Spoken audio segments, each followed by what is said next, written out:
Hola amigos de Primum Gradus, aquí estamos otra vez en el tercer capítulo de esto que yo he querido llamar, de esta serie que yo he querido llamar Primum Gradus capítulo a capítulo, en el cual os voy a presentar todos los programas que he hecho en audio, puestos en formato vídeo, con una breve presentación al principio. Esto cumple dos objetivos. Una, que yo pierda el miedo a estar delante de la cámara y hablarle a una cámara, que me sigue dando mucho respeto, pero me he lanzado, lo hago sin guión, o sea que lo que sale, os lo puedo asegurar que no lo tengo escrito en ningún lado, estoy improvisando, pero yo creo que es la manera de aprender. Eso por un lado. Y luego tiene otra razón de ser estos programas, pues es que si alguno tiene la ilusión de hacer un podcast y piensa que tiene capacidad pero no se atreve, pues que piense que las cosas no salen perfectas a la primera. Y hay que lanzarse. Y de hecho yo me lancé. Y los que vais a oír son audios que no son precisamente un dechado de perfección, sobre todo estos primeros que estáis viendo, que podréis escuchar ahora. ¿Por qué? Porque no tenía ni idea y me lancé. Y incluso la idea primordial del podcast, que dije, no puedo meterme con temas de mucha profundidad, tomaré temas marginales, pues empecé con el primer capítulo de los reyes aquellos tan extravagantes que duran un día o una semana. El segundo, una batalla rarísima como la de Carinseves. Pero ya en el tercer capítulo ya me fui a temas más de fondo, como es el tema este de los prolegómenos de la Revolución Francesa, de cuál era el ambiente. Ya me estaba desviando de la iniciativa, de lo que yo había pensado que podría ser mi podcast. En este, que es el cuarto audio, en este que os presento ahora, pues volví a los temas frikis. Y volví a los temas frikis abriendo lo que yo pensaba que iba a ser una serie larga de grandes fiascos de la investigación, de grandes tomaduras de pelo, de la ciencia, es decir, hallazgos que no eran tales y que fueron tomados por tales en su momento. Y empecé con esto de los Tasadai, una supuesta tribu que vivía en el Paleolítico y fue descubierta en el siglo XX. ¡Qué interesante! ¿Verdad? Una tribu prehistórica en pleno siglo XX. Entonces se reservó ahí, fue en Filipinas, un sitio curioso para encontrar una tribu de estas características, porque está súper poblado. Pero bueno, hay zonas muy intrincadas. Bueno, luego se descubrió todo el fiasco, ya lo veréis, no voy a adelantar acontecimientos. El siguiente fue sobre el hombre de Piltdown, un pretendido eslabón perdido en Gran Bretaña, pero eso ya hablaremos en el próximo, pero que logró engañar también a mucha gente. Bueno, y os dije que es importante empezar aunque sea mal. Y aquí cometí un fallo bastante gordo que si lo escucháis, al menos al principio, no os digo que escuchéis todo el audio, no, si no queréis, os daréis cuenta de que es un fallo que podéis evitar si vais a empezar un podcast. Y es, no os dejéis encandilar por las posibilidades técnicas del sonido. En este caso, descubrí que se podía poner música de fondo e incluso ambientarlo. Y como esto pasa en una jungla, pues puse musiquita de pajaritos de la jungla y tal. Con tan poco tino que en algún momento se oye demasiado el fondo y demasiado poco mi voz. Bueno, un fallo que cometí. Oye, ya no os quiero marear más y además se me está acabando el palique porque ya os digo, no tengo nada escrito. Así que vamos a disfrutar del capítulo al que lo aguante. Y vamos allá con los Tasadai, la falsa tribu paleolítica de las Islas Filipinas. Hola, es lunes 16 de enero de 2017. Os habla Ricardo Silvestre, @RicardFerestec en Twitter. Para cualquier opinión o sugerencia o queja o alabanza podéis escribir a primumgradus@gmail.com. Y ahora podéis obtener información complementaria sobre los temas que voy tratando en el podcast en el blog de Primum Gradus, que es primumgradus.blogspot.com.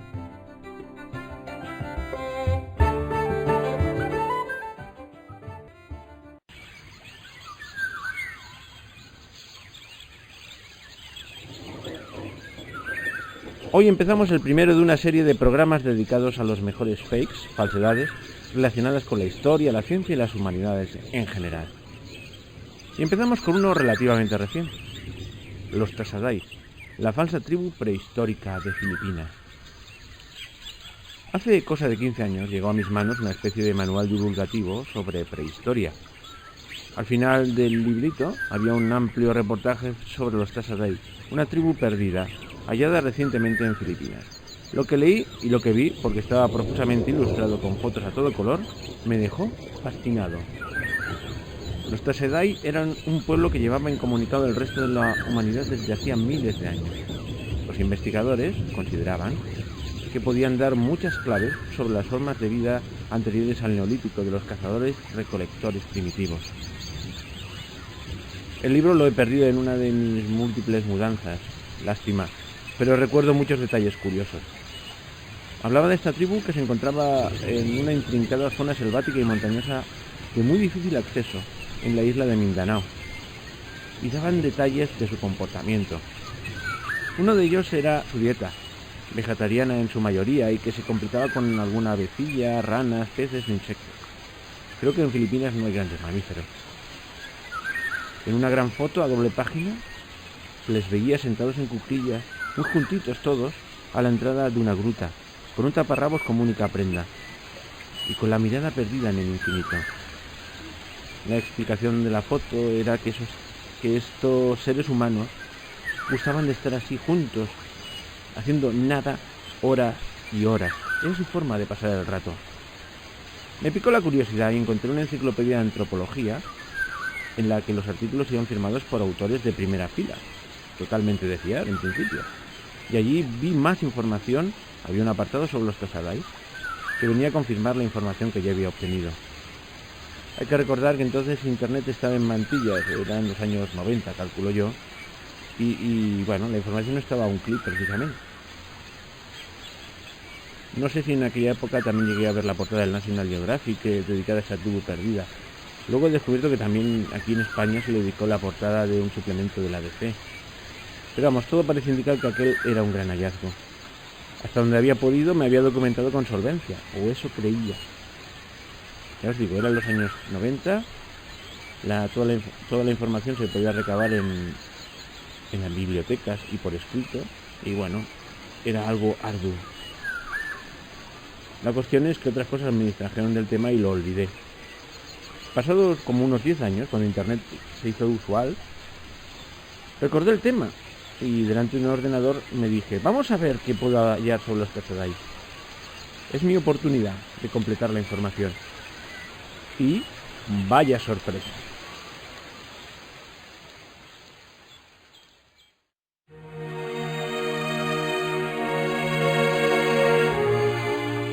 Y la sorpresa fue que todo era un fraude, un inmenso montaje.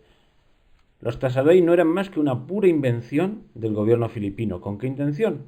Con la intención de lavar su imagen de cara al exterior, dando la sensación de que dedicaban tiempo y recursos a proteger a los pueblos primitivos originarios, que eso siempre queda bien.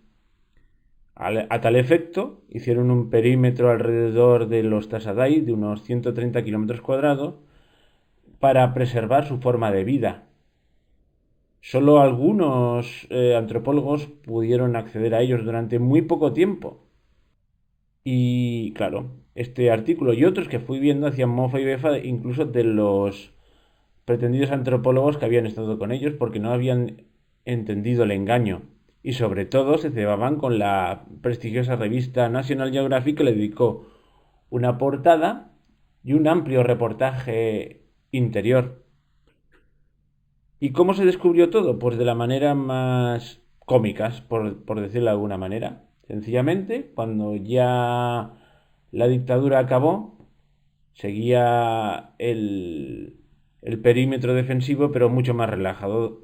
De manera que, como no había soldados que lo vigilasen, sencillamente se coló un periodista, fue a la gruta, no había nadie, además estaba limpia, y descubrió a los Tasadai con pantalones de Adidas y camisetas de colores vivos, de algodón, por supuesto, comiendo en una mesa de camping.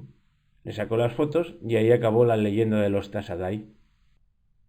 Un invento de un gobierno corrupto. Punto y final. Bueno, punto y final no, porque como ahora veremos, esto tiene tiene sus matices. Pero bueno, lo primero fue el desengaño. Ahora vamos a ver los intríngulis de la historia.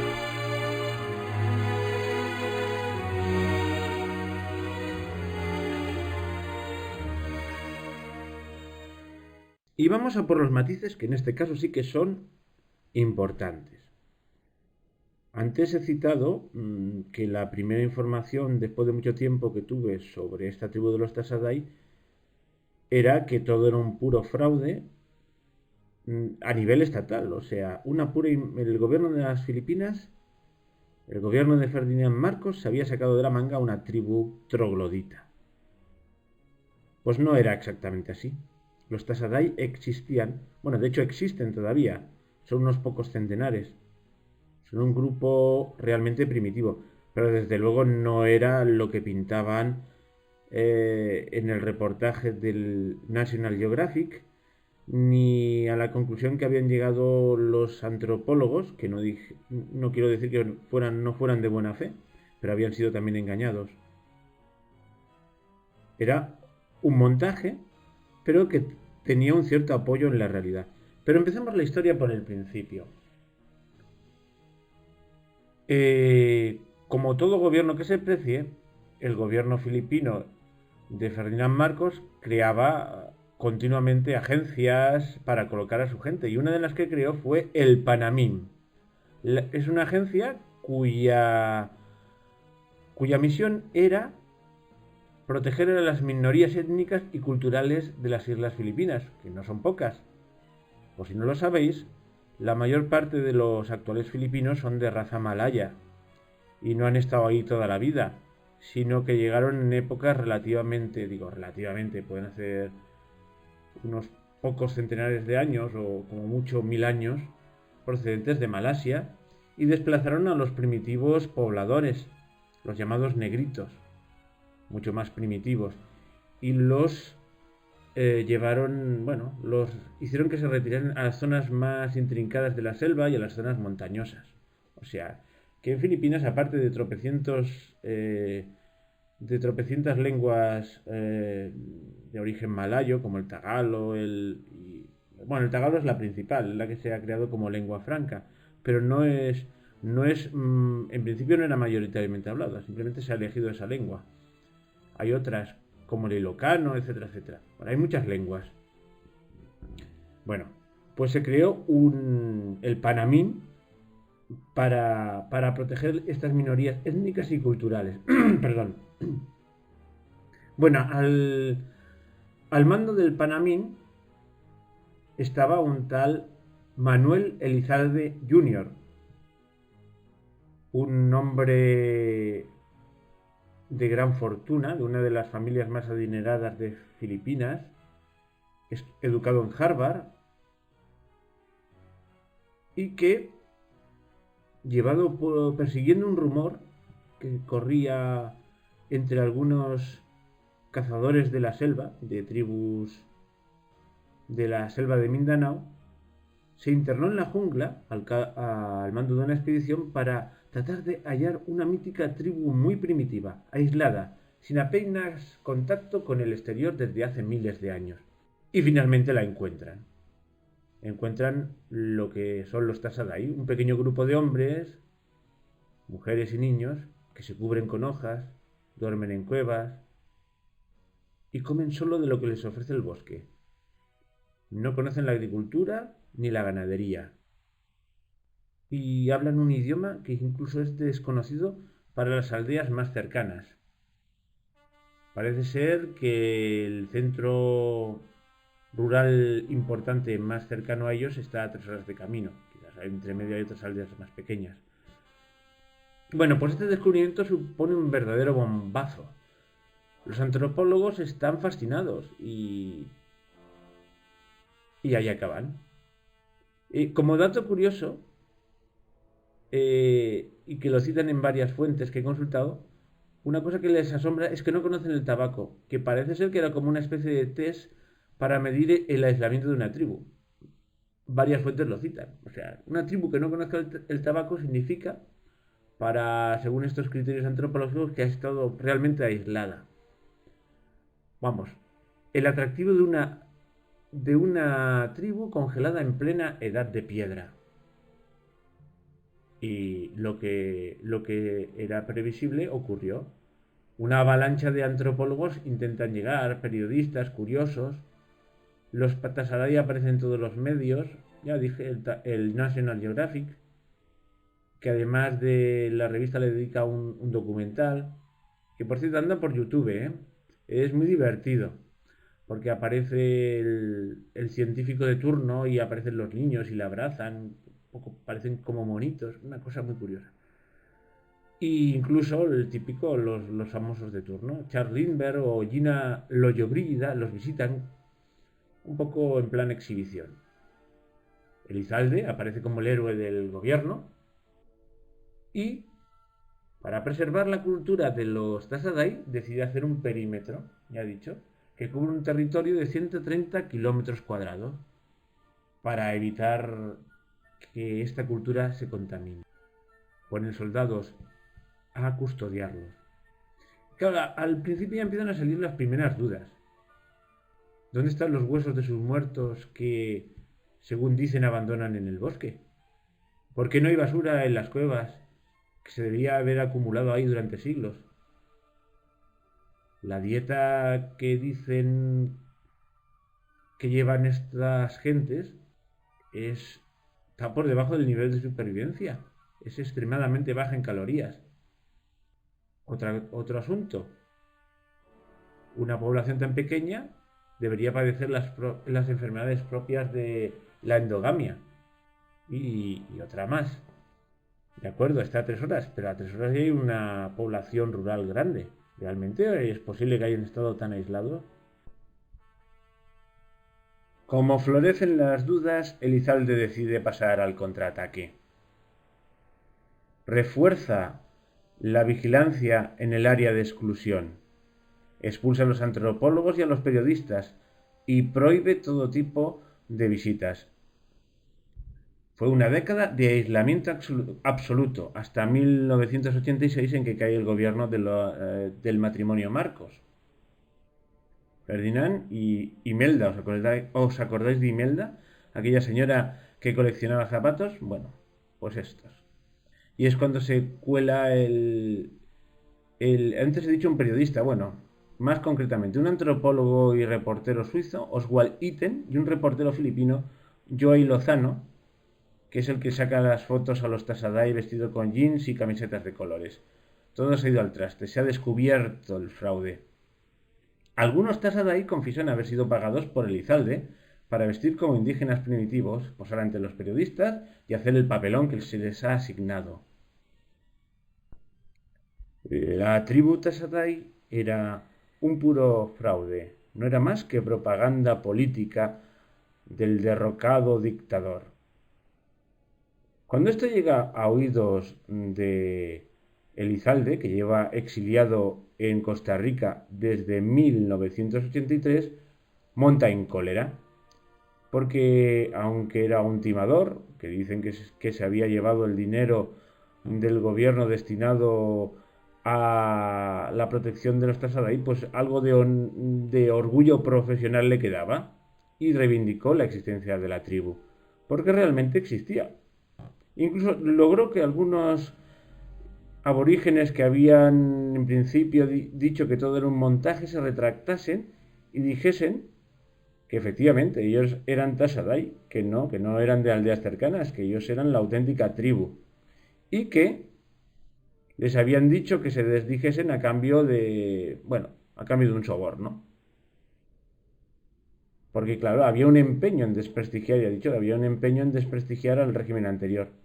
Ya se ve que aquí todo el rato se van mezclando medias verdades con medias mentiras. La verdad es que este perito llevó a buen término porque tuvo el apoyo científico, porque hubo posteriores investigaciones, sobre todo, por ejemplo, de semiólogos que estudian las lenguas, que llegaron a determinar que realmente la lengua o dialecto que hablaban esta gente se diferenciaba de los de la zona y que llevaban por lo menos 200 años de aislamiento y empiezan a hacer sus filiaciones, etcétera, etcétera. Bueno, es muy complicado, pero parece ser que la lengua es que seguro que no se la habían inventado. una prueba más. Ahora hay una especie de consenso en que era una tribu aislada, que llevaba, pues eso, cerca de 200 años relativamente aislada, no tanto como se había dicho en los primeros momentos, y que, bueno, sobre ese granito de verdad habían montado un Everest de mentiras, pero había algo de cierto. Elizalde ya murió, ¿eh? Me lo digo porque murió reivindicando la tribu que él había encontrado, que tenía un cierto orgullo profesional. Y de toda esta historia yo sacaría dos moralejas. Uno, que cada época tiende a creerse las cosas, las fábulas, que le conviene por su forma de pensar. Me explico. Año 1971, cuando se encuentra esta tribu. Estaba en plena efervescencia el flower power, los hippies, el ser todo uno con la naturaleza. Bueno, blanco y en botella. Una tribu en plena comunión con la naturaleza, que para colmo, en su lenguaje, no tiene palabras para designar guerra ni conflicto. Vamos, increíble. La confirmación de sus teorías. No olvidemos que Elizalde, que era un tipo culto y refinado, se había educado en Harvard, que es la cuna de buena parte de esas ideas que he dicho, les he llamado flower power o como queráis llamarlas. Bueno, eso por un lado. Y por otro, el tema de que cuando el gobierno crea una agencia, crea incentivos.